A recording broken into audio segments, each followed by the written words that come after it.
नमस्कार, prime debate में आपका स्वागत है। हम ग्लोबल पंजाब के नॉर्थ अमेरिका और संगत टीवी के यूके और यूरोप के दर्शकों का भी स्वागत करते हैं। पिछले कुछ दशकों से संसद और विधानसभाओं की कम होती बैठकें और कम होता विधायी कामकाज अब आम सी बात बनती जा रही है। आज़ादी की 50वीं सालगिरह पर तत्कालीन प्रधानमंत्री अटल बिहारी वाजपेयी ने चिंता जाहिर करते हुए कहा था कि हम भारतीय संसद को मछली बाजार न बनने दें। सत्ता बदली, दल बदले, लेकिन व्यवस्था में कोई सकारात्मक बदलाव नहीं दिखा, न संसद में और न ही विधानसभाओं में। संसद और राज्यों में विधानसभाएं अब चर्चा की जगह कम और हंगामे की जगह ज्यादा हो गई हैं। बैठकों के समय घटते जा रहे हैं, सांसदों विधायकों की गैरहाजिरी बढ़ती जा रही है। बगैर बहस के महत्वपूर्ण विधेयक और बजट पारित हो रहे हैं। छोटे छोटे मसलों पर शोरगुल और वॉकआउट विधानपालिका की कार्यविधि के हिस्सा बनते जा रहे हैं। हरियाणा विधानसभा की लगातार कम हो रही बैठकों पर अब स्पीकर कुलदीप शर्मा ने भी चिंता जताई है। Over a period of time, the duration of assembly sessions are shrinking. Taxpayers' money is wasted. First Parliament in 1952 spent 52% of its time in making laws, in debating issues, legislations. Surprisingly, unfortunately, the present Parliament has spent only 11% of its time in legislation, and faith of people in democratic institution is eroding. People think that MLAs, their representatives come to the assemblies, while away their time, and just walk off with their dailies and peace. Speaker Kuldeep Sharma का कहना था कि राज्य के अधिकारी नहीं चाहते कि सत्र लंबे समय तक चले। उन्होंने कहा कि एक ही दिन में 20-20 विधेयकों का बिना बहस पारित होना लोकतंत्र के लिए ठीक नहीं। वक्त की बर्बादी तो हो ही रही है, साथ ही आम जनता का भरोसा भी व्यवस्था में कम हो रहा है। लेकिन वो चाहते हैं कि हरियाणा में भी सत्र की अवधि साल में कम से कम 60 दिन जरूर हो। That the bureaucracy and the executive, they do not want longer session periods because they are under maximum pressure during this period.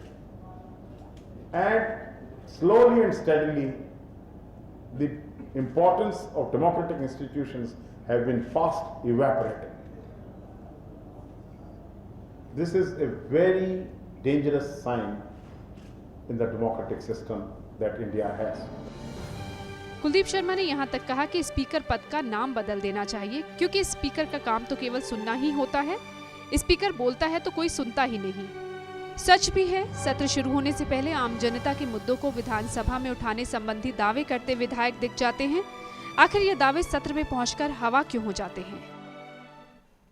इसी पर आज चर्चा करेंगे। हमारे साथ स्टूडियो में मौजूद हैं पूर्व IAS अधिकारी गुरतेज सिंह, पूर्व बीजेपी सांसद रतनलाल कटारिया भी हमारे साथ हैं, हरियाणा सरकार में मुख्य संसदीय सचिव रामकिशन गुर्जर भी हमारे साथ हैं, नारायणगढ़ से कांग्रेस विधायक भी हैं, साथ ही राजनीतिक विश्लेषक डॉक्टर गुरमीत सिंह भी हमारे साथ हैं।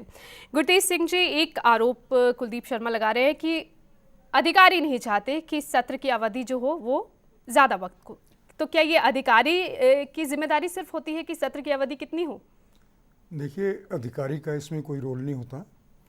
ये बिजनेस एडवाइजरी कमेटी इनकी डिसाइड करती है, जिसमें सारे जो ऑपोजिशन के और रूलिंग पार्टी के लोग बैठ के स्पीकर के साथ और दूसरे ग्रुपों के जितने भी आदमी होते हैं प्रोमिनेंट, वो बैठ के तय करते हैं कि कितनी देर सत्र चलेगा, कितना किसको टाइम मिलेगा, क्या क्या चीज़ टेकअप की जाएगी। तो अधिकारी तो नौकर हैं, उनको एग्जेक्टिव जो चीफ मिनिस्टर हैं, मिनिस्टर साहबान हैं, और जो डायरेक्शन देते हैं वो कर देते हैं। अच्छा, ये जो बात है कि जैसे स्पीकर साहब कह रहे थे कि कुछ लोग को तकलीफ़ होती है, ऐसी क्या तकलीफ़ की बात है? वो क्वेश्चन आवर होता है, क्वेश्चन आवर में जो भी वाजिब सवाल आते हैं उनका जवाब बना के दे दिया जाता है। अधिकारियों का इसमें कोई रोल नहीं है। बात यह है कि पहले तो हमारे पास अच्छे विधायक नहीं आते। देखिए, जो यहाँ बैठे हुए ये तो अच्छे हैं, इनकी तो बात छोड़िए, लेकिन आम तौर पर इस मकसद से कोई विधायक नहीं बनता कि वो जाके विधानसभा में या पार्लियामेंट में कानून बनाने का रोल करेगा। आम जनता के मुद्दे उठाए जाएंगे। आम जनता के मुद्दे उठाए जाएंगे, ऐसा कुछ नहीं होता। दूसरी बात यह है कि हर जगह पर छोटी पार्टियों में ख़ास तौर पर, जैसे हमारे पंजाब में है, एक आदमी टिकट देता है और वो उसको टिकट ये सोचकर नहीं देता कि ये बहुत काबिल आदमी है, बल्कि ये सोचकर देता है कि ये आदमी मेरे दबाव में रहेगा, मेरा काम करेगा, मेरे कहने पर चलेगा, और इस हालत में जो टैलेंट है वो या फिर जिताऊ उम्मीदवार है। जिताऊ उम्मीदवार भी है। कई तो देखिए आप, जो रोब दाब वाले होते हैं 30%, तो ऐसे लोगों को, दबंग लोगों को, वो लोग पार्लियामेंट में भी सीटें मिलती हैं। रामकिशन जी, साफ उन्होंने कहा कि अधिकारी, आप कुलदीप शर्मा ये कह रहे हैं कि अफसरशाही नहीं चाहती कि भाई सत्र की अवधि ज़्यादा हो। गुरतेज सिंह जी कह रहे हैं कि वो हमारा काम नहीं है, आप ही लोग डिसाइड करते हैं कि अवधि कितनी हो। दूसरी ये भी कि एक जो वो ये भी कह रहे हैं कि जो विधायक हैं वो इस नियत से ही नहीं आ रहे सत्र में कि एक जो है सकारात्मक चर्चा हो सके। जो सरदार साहब ने कहा, उससे पहले जो स्पीकर साहब ने कहा, जिसके ऊपर आप चर्चा करना चाहते हैं, वो तो स्पीकर साहब के बयान है। उन्होंने जो बात कही है कि अधिकारी नहीं चाहते, मैं समझता हूँ कि जो सेशन की अवधि तय होती है, जैसे जिक्र किया है कि बिजनेस एडवाइजरी कमेटी जो है उसके अंदर तय किया जाता है, उसमें पक्ष भी और विपक्ष भी सभी के सदस्य होते हैं, ओपोजिशन का लीडर भी उसके मेंबर होते हैं, तो उसके अंदर तय किया जाता है कि भाई कितने दिन तक सेशन चलेगा जी। और उसके बाद भी कई बार मैंने देखा हमारे मुख्यमंत्री जी उसके बाद भी सेशन की अवधि बढ़ाते हैं, देखते हैं कि भाई और समय चाहिए तो 1 दिन 2 दिन बढ़ा दिया जाता है। मैं समझता हूँ कि सेशन तो नहीं, आप उनकी इस बात से सहमत नहीं है? कुलदीप शर्मा जो कह रहे हैं कि अधिकारी तय करते, ऐसा नहीं है। नहीं, अधिकारी तो नहीं तय, तो बिजनेस एडवाइजरी कमेटी तय करती है। रतनलाल कटारिया जी, सत्र की अवधि, ये हम पहले भी जब विधानसभा सत्र चल रहा था 3 दिन का था, 1 दिन और इस बार बढ़ाया गया, तब भी हमने चर्चा की थी कि सत्र की अवधि कम होती है, उसके बाद हंगामा जो होता है और निकल कर कुछ भी नहीं आता। ये कुलदीप शर्मा भी कह रहे हैं कि 20-20 बिल एक ही वक्त में पास कर दिए जाते हैं, बहस नहीं होती है। विपक्ष पर वो आरोप लगा रहे हैं कि विपक्ष को मौका दिया जाता है बोलने का, लेकिन वो सिर्फ हंगामा करते हैं। मुझे ऐसा लगता है कि स्पीकर महोदय अपनी असफलताओं पर पर्दा डालने के लिए ये सब कुछ कर रहे हैं। Who is the guardian of the house? Speaker is the guardian of the house. लेकिन कटारिया साहब वो ये कह रहे हैं कि हमारी तो कोई सुनता ही नहीं है। मैं सुने तो तब ना, जब जो स्क्रिप्ट उनको भूपिंदर सिंह हुड्डा जी लिख कर देते हैं और उस स्क्रिप्ट के अनुसार ही उनको चलना होता है, क्योंकि बेसिकली तो स्पीकर है, पार्टी ने बना दिया, लेकिन कल को उसको तो भी टिकट के लिए उनके पास जाना है। इसलिए जिस तरह का, लेकिन वो जिस पद पर है वहां तो वो पार्टी के नहीं होते। मेरी बात सुनिए आप जी, कि डेमोक्रेसी के लिए कितना बड़ा खतरा पैदा हुआ है। यहाँ पर ही नहीं बल्कि कई जगह ये बातें आ रही हैं अब कि जो स्पीकर का रोल लेना चाहिए, जो स्पीकर का कर्तव्य बनता है कि डिग्निटी ऑफ द हाउस बनाकर रखे, वो नहीं रखी जा रही है। कोई जमाना था डॉक्टर मंगल सेन जी जब बोला करते थे तो पिन ड्रॉप साइलेंस होती थी, और ये जो बात आ रही है कि अधिकारी कम करवाते हैं, इसमें भी कहीं ना कहीं मुझे थोड़ी सी सच्चाई लगती है, क्योंकि जब डॉक्टर मंगल सेन जी बोला करते थे हाउस के अंदर तो ब्यूरोक्रेसी को पसीने छूट जाया करते थे। जिस विषय के ऊपर वो बोला करते थे उनको लगता था कि एक बार रिकॉर्डिंग में आ गया। कमी कहाँ है फिर? कमी लीडरशिप में है। कमी तो लीडरशिप में है कि डेमोक्रेसी के अंदर रिस्पॉन्सिबल हाउस को चलाने के लिए रिस्पॉन्सिबल स्पीकर है, सरकार को चलाने के लिए रिस्पॉन्सिबल हुड्डा है, और जो स्क्रिप्ट वो लिख कर देते हैं आजकल की राजनीति में वही चलती है। नहीं, ये कटारिया साहब जो कह रहे हैं बिल्कुल गलत बात है। लीडरशिप में कहाँ कमी है? यहाँ बात कहाँ से आप तय करते हैं कि लीडरशिप में कमी है? स्पीकर की भूमिका जो हुआ करती थी उसको, उस पे फर्क आया है। स्पीकर की, जैसे ये बता रहे हैं, अगर आप तुलना करें 2005 में मैं विधायक बना, दूसरी बार 2009 में बना, तो आप तुलना करें इससे पहले इनकी सरकार रही है, उसके अंदर कितने दिन सेशन चला? तब स्थिति क्या थी? क्या बहुत ज्यादा फर्क थी? आप बताइए, एक दिन का सेशन चलाया करते थे कटारिया साहब, खाली एक दिन का सेशन चला करता था। ये तो अगर आप तुलना करें तो आप देखें, हमारे पास कभी अपना स्पीकर बनाने का मौका आया ना, कभी हमारी सरकार गठबंधन में ही सरकार बनी। मुझे तो लगता है आगे भी नहीं आएगा। तो जब चलिए, हमारी वो तो चुनाव जब आएंगे तब देखेंगे। डॉक्टर गुरमीत, आप किस तरह से देखते नहीं, हैं? हमारे को कैसे कह सकते हैं जब हमारा तो स्पीकर ही नहीं बना आज तक। नहीं, और किसका ना, बनाइए, हमारा उसमें गठबंधन इनका साझा था गठबंधन की सरकार सरकार में। तो आप थी ना, मंत्री सर। रहे हो, हाँ। आप सरकार में उसमें गठबंधन मंत्री की रहे हो, सरकार तो कमाल थी की ना। बात। उस समय तो हम फिर चलाया करते थे 40-40 45 दिन। आप डॉक्टर बताओ, गुरमीत, रिकॉर्ड दिखाए, हाँ, रिकॉर्ड डॉक्टर देख लो, आप आप 40-45 दिन चला। किस तरह से देखते हैं कि ये, क्योंकि ये वाकई चिंता का विषय है कि सत्र की अवधि कम होती जा रही है, बैठकें कम हो रही हैं, हंगामा हम सभी देख रहे हैं। विधानसभा का क्या कहें, जब संसद में ये हाल है, आप दोनों देखते जगह, हैं, और ये बार बार सिफारिशें भी आती हैं कि 100 सिटिंग होनी चाहिए। अभी भी ऐसा नहीं कि जैसे आप पड़ोसी हिमाचल प्रदेश में देखेंगे, वहाँ एक रवायत बनी हुई है, थोड़ा सा सेशन लंबा चलता है। 60 हरियाणा में अनफॉर्चुनेटली ये बात दोनों पक्षों पे लागू होती है, क्योंकि चौटाला साहब के टाइम पर भी छोटे सेशन हुआ करते थे, और ये तुलना का विषय हो सकता है, जैसे रामकिशन जी कह रहे हैं कि हो सकता है पहले और छोटे होते हो। पर मुख्य बात ये है कि जो शुरू में उन्होंने, गुरतेज जी ने बात कही कि विधायी कार्य के प्रति जो हम सबका उत्साह है, और ख़ासतौर पे हमारे जो जनप्रतिनिधि हैं उनका जो उत्साह है, मैं ये तो नहीं उनकी बात से सहमत हूँ कि लोग अब अच्छे नहीं आते। एक लोग तो देखिए, वो अगर चुन के आए हैं, जनप्रतिनिधि हैं, 1.5 लाख लोगों की कॉन्स्टिट्यूंसी मैनेज करके आए, तो उनमें गुण तो होते हैं केवल किसी के। लेकिन ये जरूर है कि एक माहौल ओवरऑल ऐसा बन गया है राजनीति में कि जहाँ पर लोगों को लगता है कि बहस मुआवजा जो है इससे कुछ निकलने वाला नहीं है।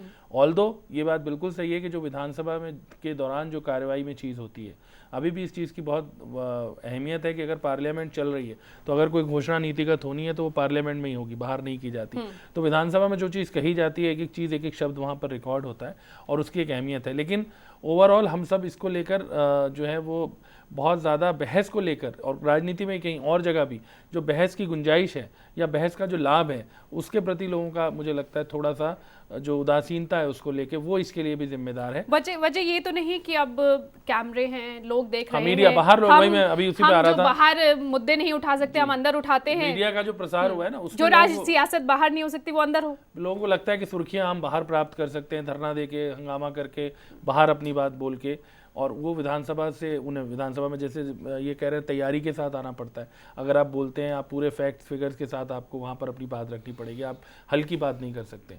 मीडिया में तो आप कह देते हैं, बाद में आप कह देते हैं कि जी मैंने कहा ही नहीं, वहाँ पर जो है ये चीज़ नहीं होती। तो ये जो दृष्टिकोण है उस पर मुझे लगता है कि वो मुख्य वजह है। यहाँ गुरतेज जी की जो कह रहे थे कि अब वो उत्साह नहीं रहा विधायकों में, यहाँ ये वही बात सही नहीं लगती। नहीं, अब आप देखिए, गोपाल कांडा जी ने मान लीजिए जमानत ली, उन्होंने कहा कि अभी कल ही किसी अखबार में खबर छपी थी कि मैं अपनी कॉन्स्टिट्यूएंसी की बात करूंगा, लेकिन नहीं करी। ऐसे और चीज आप इनसे पूछिए, जितने दोनों लोग विधायक रहे हैं, मैं हमेशा जब पत्रकारिता में था इस बात को सोचता था कि शुक्रवार को ही सेशन क्यों हमेशा शुरू किया जाता है। शनिवार अब वो इतनी छोटी सी बात है, आजकल सभी लोग इतने समृद्ध हैं, लेकिन शुक्रवार को इसलिए होता है क्योंकि विधायक वापस जाके 2 बार टीए क्लेम करते हैं। तो इस तरह की छोटी छोटी चीजें जो बहुत हमेशा, आप कोई सेशन उठा के देख लीजिए, आप मुझे कोई जस्टिफाई कर दे कि जी फ्राइडे को हम इसलिए शुरू करें। अच्छा साहब, डॉक्टर गुरमीत ये कह रहे थे कि वाकई अब जो सत्ता सीन है उन्हें सोचने की जरूरत है कि किस तरह से गंभीर रूप से कार्रवाई भी चले, लोगों की समस्याएं भी उठे। जैसे कहा जाता है कि आप जा तो बाहर, जब चर्चा मीडिया के सामने जाने से पहले होती है कि हम आपके मुद्दे उठाएंगे, वहां जाकर क्यों बुला दिए जाते हैं।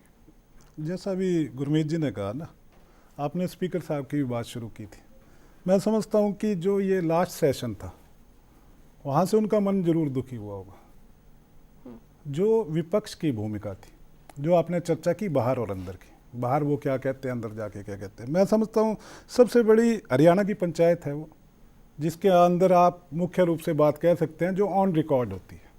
उसके अंदर जो भी बात कही होती है ऑन रिकॉर्ड होती है। उसके अंदर बजाय उसके अंदर चर्चा करने के, आप बाहर जाके मीडिया के अंदर एक एडवांटेज लेना चाहते हैं कि हमें बाहर निकाल दिया गया। अगर मैं उसकी बात करूं अब के सेशन की, पहले दिन की जो बात है, पहला जो घंटा होता है वो क्वेश्चन आवर होता है। उसमें ओपोजिशन के भी और सत्ता पक्ष के सभी विधायकों के क्वेश्चन लगे होते हैं। आप उसका रिकॉर्ड उठा के देखें, जहाँ तक मुझे फिगर याद है 17 या 18 क्वेश्चन, 20 में से 17 या 18 क्वेश्चन ओपोजिशन के लगे हुए थे। मुद्दा क्या था? वो चर्चा खाली क्वेश्चन आवर्स में क्वेश्चन पूछने के लिए वो तैयार नहीं थे। वो कहते थे पहले हमारी बात सुनो। स्पीकर साहब ने उनसे ये कहा भाई क्वेश्चन आवर्स हो जाने दो पूरा, उसके बाद आपकी बात को सुन लेंगे। वो उसी बात के लिए तैयार नहीं, पहले से मन बना के आए हुए कि हमने सेशन को चलने ही नहीं देना। ये आरोप आप विपक्ष पर लगाते हैं, विपक्ष आप पर लगाता है कि हाँ वो सीडी मामला जो भी था। कटारिया साहब, क्यों ऐसा होता है कि इन्हीं आरोपों प्रत्यारोपों के बीच पूरा सत्र खत्म हो जाता है, बीजेपी के विधायक बाहर, इनेलो के विधायक बाहर, अंदर तमाम बिल पास हो गए? मेरी अभी बात पूरी नहीं हुई, उसमें मैं एक बात कहना चाहूंगा। ये कटारिया साहब बैठे, स्पीकर साहब ने खूब 3 बार मौका देने के बाद उसके बाद उनको सदन से बाहर किया। बीजेपी के मेंबर्स को सदन से बाहर नहीं किया था, विज साहब बाहर हुए थे। वो अपने आप नहीं, विज साहब भी जान के हुए। विज साहब का तो स्टाइल ही अलग है, वो स्पीकर साहब की तरफ थोड़ी बोलते हैं, वो तो आप ऊपर जहाँ पे मीडिया बैठा होता है उस तरह मुंह करके बात करते हैं। जब उन्हें बाहर किया, बाकी मेंबर, उनको तो बाहर नहीं किया था, वो तो अपनी बात रख सकते थे, बाकी मेंबर्स तो बोल सकते थे, पर साथ साथ वो भी गए। एक स्वस्थ बहस कैसे हो, यही मैं बात कर रही हूँ कटारिया साहब। कि सत्ता पक्ष और विपक्ष ये प्रजातंत्र के 2 मुख्य स्तंभ हैं, जहां पर सत्तारूढ़ दल की कोशिश सत्र में ये रहती है कि हमें हमारी कमजोरियों के लिए ना घेरा जाए, जो भ्रष्टाचार हमने किया है, जो CLU हमने बांटी हैं, उसके ऊपर चर्चा ना हो। तो वो अपनी एक स्ट्रेटेजी पहले बनाकर आते हैं कि ताकि विपक्ष को बोलने का मौका ना मिले। विपक्ष ये तैयारी करके आता है कि जो जनता से संबंधित मुद्दे हैं, हम सत्तारूढ़ दल में तो है नहीं, हम विपक्ष के लोग हैं, हमारा कर्तव्य यह बनता है कि सरकार जहां जहां पर फेलियर हुई है उन सबको हाउस के अंदर उजागर किया जाए। और उसी रणनीति के अंतर्गत सरकार के हाथ में सारे साधन होते हैं, स्पीकर उनका होता है, तो इसलिए स्क्रिप्ट लिखकर दे दी जाती है कि नेम कर दो, बाहर निकाल दो इनको। गुरदेव सिंह जी, आज जो यहाँ बहस हो रही है, मुझे लगता है सदन के अंदर भी यही होता है, आरोप और प्रत्यारोप। जिस मकसद से मैं ये चर्चा हम आज ये कर रहे हैं कि क्यों नहीं एक स्वस्थ बहस होती और जो सत्र की अवधि क्यों नहीं बढ़ाई जाती और क्यों नहीं गंभीर मुद्दों पर चर्चा होती है, वो यहाँ भी वो हम दिख तो रहा चाहते हैं है। कि होनी चाहिए, हम तो चाहते हैं कि लीडर कहाँ से आप भी बनेगा। चाहते हैं, ये भी चाहते, तो फिर होती क्यों नहीं? सवाल तो यही है ना जी। इसमें जो बेसिक बात है वो ये है कि स्पीकर का जो ओहदा है इसको हम निष्पक्ष मानते हैं जी, लेकिन ये निष्पक्ष इसको बनाते नहीं। पहले ये होता था हमारे यहाँ भी और बाकी मुल्कों में जहाँ पर लोकतंत्र है कि स्पीकर के बरखिलाफ कोई आदमी इलेक्शन में खड़ा नहीं होता था, तो उसका कुछ मान सत्कार, उनकी इज्जत आबरू बहाल रखते थे लोग। लेकिन आज ये है कि स्पीकर को अपनी टिकट लेने के लिए पार्टी के पास जाना पड़ता है, तो पार्टी का काम उसको करना पड़ता है। मैं 2-3 स्पीकर्स को जानता हूँ, बाई चांस मेरे दोस्त रहे जी, तो उन लोगों के ऊपर बहुत ज़्यादा प्रेशर होता है, वो लोग अपनी बात कह नहीं सकते क्योंकि टिकट लेनी होती है। अब जो दूसरी बात कह रहे हैं स्पीकर साहब के स्पीकर को बोलने का मौका नहीं दिया जाता। अब आपने लोकसभा में देखा है कि सारे लोग उसके आंध्रा को डिवाइड करने के पक्ष में थे, लेकिन फिर भी इसके बावजूद जो सत्तारूढ़ पार्टी है उसी के मेंबर्स ऐसा शोर करते रहे और उनको चलने नहीं दिया सदन को, और बार बार कहते रहे। स्पीकर बेचारा कहता रहा, आप सुनते रहे होंगे, कहता था कि मुझे आप ये पास करें रेजोल्यूशन, मैं इनको बाहर निकाल दूं, तो उन रेजोल्यूशन के बिना वो भी कुछ नहीं कर सकते। तो स्पीकर की पावर्स को कुछ बढ़ाना ज़रूरी है, उसकी निष्पक्ष रहने की जो उनकी वो है उसको कायम रखना ज़रूरी है। और इसके बाद जो सबसे ज़रूरी बात है, उस स्पीकर का कुछ स्टेचर अपना होना चाहिए। ये सोमनाथ चैटर्जी थे जी, सारी तरफ उनकी इज्जत थी और लोग उनको सुनते थे। जितना भी उनका बाद में आप देखते हैं कि उनकी पार्टी ने ही उनको पार्टी से निकाल दिया, तो इसका मतलब है कि उन्होंने किसी का रोल अदा नहीं किया, वो सिर्फ स्पीकर का धर्म निष्पक्ष थे। डॉक्टर गुरमीत, कहाँ कमी लगती है? क्या जो सत्ता पक्ष की गलती लगती है, विपक्ष की लगती है, या फिर जो स्पीकर की भूमिका की बात हो रही है वहाँ कहीं ना कहीं कमी लगती है? नहीं, दोनों की है। राजनीतिक संस्कृति जो मैं आपको कह रहा हूँ कि जहाँ विश्वास नहीं, आप देखिए मीडिया की भी इसमें गलती है, मैं मानता हूँ, क्योंकि जो बहस में लोग बोल रहे होते हैं उसको कितनी कवरेज मिलती है। लोग उठ के चले जाते हैं गैलरी से, जिस समय नॉर्मल बहस चल रही होती है, जैसे हंगामा होता है ऊपर सारी गैलरी भर जाती है। जैसे हंगामा शांत हो गया, लोग अपनी बात कर रहे हैं, कभी कभी अगर बहस चल भी रही हो तो लोग बाहर जाके चाय पीने लगते हैं। तो जो बहस के प्रति जो मैं आपको कह रहा हूँ कि एक विश्वास जो नहीं रह जाने वाली बात है।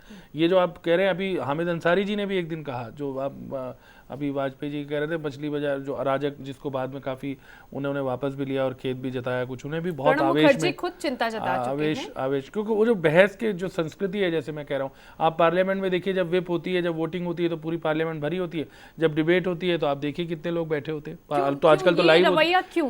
विश्वास नहीं है, लोगों को लगता है ये बेकार सी बात है, बहस करना जो है इसका कोई खास फायदा नहीं है। अगर हमारे चुने हुए जनप्रतिनिधि ऐसा कर रहे हैं तो आम जनता का विश्वास तो फिर टूट ही रहा है ना। मैं यही तो कह रहा हूँ कि जो पूरी एक जनतंत्र में जो बहस का एक बहुत बड़ी गुंजाइश है, चाहे वो किसी भी फोरम पे हो रही हो, चाहे वो पंचायत के लेवल पे हो रही हो, चाहे वो जिला परिषद के लेवल पे हो रही हो, या अन्य किसी जगहों पर हो रही हो, यूनिवर्सिटी में हो रही हो, किसी और फोरम पे हो रही हो, उसके प्रति लोगों को ये लगता है। और जो लोग बहस में ज़्यादा रुचि लेते हैं उनको बल्कि लोग इस नज़रिए से देखते हैं आजकल कि इनका तो काम ही है बोलना, है ना, तो वो उनकी वही नहीं है, बोलने से तो कुछ होता नहीं। तो ये जो हमारी जो कल्चर हमारे में डेवलप हो गया है कि जी बोलने से कोई फ़ायदा नहीं है और बहस करने से कोई फ़ायदा नहीं है, आप अपना काम निकलवाओ, या अपना जितना लोग आते हैं, जैसे मैंने बताया कि जब विप जारी होता है तो क्यों नहीं विप जारी हो सकता कि भाई सभी लोग हाजिर लें। कई अखबारों ने ऐसी कोशिश की कि इवन यंग एमपीज़ का वो रोज़ का डेटा देते थे कि आज ये 10 में से ये एक ही आया है, आज ये आया है। तो कोशिश होती है बीच बीच में, लेकिन पार्टियां अगर इसको गंभीरता से लें तो बहुत आसानी से ये चीज़ दूर हो सकती है। अगर कटारिया साहब, क्यों नहीं राजनीतिक दल जो चुने हुए विधायक है क्यों नहीं इसे गंभीरता से लेते हैं? क्यों नहीं उन्हें ये याद रहता कि हम जिस काम के लिए चुने गए हैं, जनता ने हमें उनके काम के लिए चुना है, वो हमें जाकर वहां करना है, वो क्यों नहीं होता? मैं तो ये कहना चाहूँगा कि इसको गंभीरता से लेना चाहिए।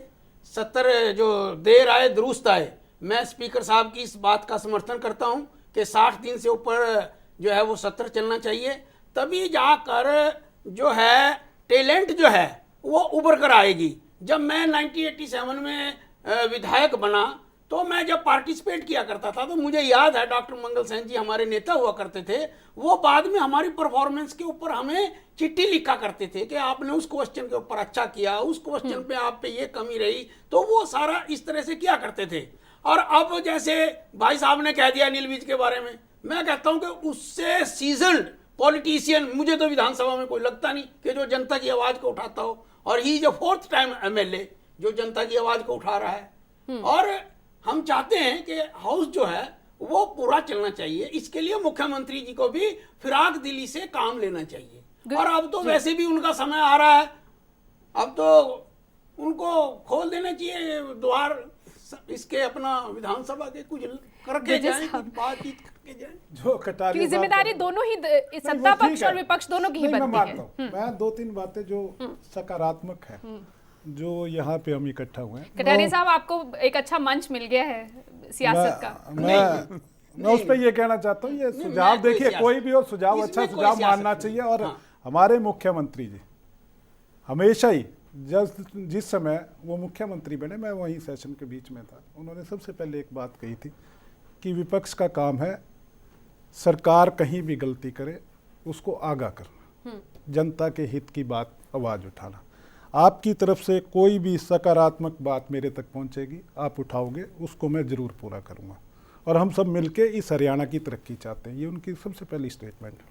जो बात कटारिया साहब ने कही, दूसरी बात कि विज साहब की जो चर्चा कर रहे हैं, मैं विज साहब की कोई निंदा नहीं कर रहा। विज साहब चुने हुए हैं तो वहाँ सारे चुने हुए होते हैं, वहाँ सारे चुने हुए बैठे होते हैं। मैं तो एक बता रहा था कि आदमी किस भाव में बोल रहा है। जनता की आवाज़ उठाना, वो एमएलए हैं चुने हुए, उठाएं, अच्छी बात है, उसमें कोई बुराई नहीं है। सेशन के अंदर क्या है, एमएलए का काम क्या है, अपने हल्के की आवाज़ उठाए। मैं तो एक और सुझाव देना चाहता हूँ, स्पीकर साहब ने जैसे कहा 60 दिन का हो, उसके अंदर मैं एक और सुझाव देना चाहता हूँ कि ये भी फिक्स कर दें कि 90 विधानसभा है हमारी हरियाणा, 90 विधानसभा में 90 एमएलए हैं, तो हर एमएलए का टाइम फिक्स कर दें। हाँ। अब मैं एक बात कहूँ, ये बुरा ना, इसके लिए कोशिश की जाएगी। मैं इसका सबसे पहले समर्थन करता हूँ। मैं 1 मिनट, मेरी बात पूरी होने, जो बात कटारिया साहब कह रहे थे कि बीच में, अब आप देखें विज साहब हैं, वो किसी भी विधायक को दूसरे को बोलने नहीं देते। स्पीकर साहब को वो स्पीकर ही नहीं मानते, जाके सामने खड़े हो जाएंगे, एक बच्चे की तरह बहस करेंगे। हक है उनका, विधायक हैं, वो हक है, मैं ये नहीं कहता, बट पहल हर तरफ से हो, सत्ता पक्ष की तरफ से ही पहलो, विपक्ष की तरफ से ही पहलो। एक और बात कही इन्होंने मुख्यमंत्री जी के बारे में कि भाई द्वार खोल देना चाहिए। अब क्यों खोले द्वार? द्वार तो 2005 से खोले हुए हैं। ये 2014 को लेके कटारिया 2005 साहब नहीं, बात मैं- कर रहे एक हैं। मिनट, के लिए हो रहा है ना। 2005 से खोले हुए हैं। एक दिन का वो हो रहा है ना। चर्चा को अब बंद करने का एक- बंद कर लिया एक सर। मिनट, एक मिनट जी। कम से कम जाते जाते तो कम से कम तभी- 10-15 दिन का कौन सेशन जाएगा? करते हैं। तभी मैं कह रही हूँ कि एक दो रह रहा है। कटारिया साहब को कटारिया अच्छा साहब, मंच कौन मिल गया जाएगा? सियासत कौन का। ये तो लोग करेंगे फैसला। कौन जाएगा? कौन आएगा? इसमें अभी ये वक्त तो है। लोग करेंगे। इसमें यहाँ अभी पर हम वक्त नहीं है। कर सकते। अगले साल तक इंतजार करना होगा। शुक्रिया आप सभी का इस अब चर्चा इनके में पास थैंक यू। इंतजार शामिल नहीं होने। यही कहना चाहूंगा। शुक्रिया आप सभी का इस चर्चा में शामिल होने के लिए, क्योंकि अब जब कुलदीप शर्मा खुद स्पीकर इस बात पर चिंता करे तो उम्मीद करते हैं तस्वीर हम बदलेगी। तो कहने दे रहा है, दुरुस्त है, बहुत चलिए, अच्छी बात हुई है। शुक्रिया हाँ, शुक्रिया आप लागू सभी का। करें। व्यवस्था की तस्वीर बेहतर हो सके इसके लिए सबको अपने स्तर पर कदम उठाने होंगे। सरकार को सदन की बैठकों की संख्या बढ़ाने के साथ साथ विपक्ष के साथ समझ विकसित करनी होगी। विपक्ष को भी सिर्फ विरोध के लिए विरोध से बचना होगा, तभी जनता का विश्वास व्यवस्था पर टिक पाएगा और जनता का विश्वास व्यवस्था पर बना रहे, ये लोकतंत्र में बेहद जरूरी है। नमस्कार। खबरों की दुनिया में आइए, हमारे साथ कहीं भी और कभी भी जुड़िए। हम मिलेंगे फेसबुक पर, हम दिखेंगे यूट्यूब पर, हमें फॉलो कीजिए ट्विटर पर। खबरों के साथ बने रहिए रात दिन।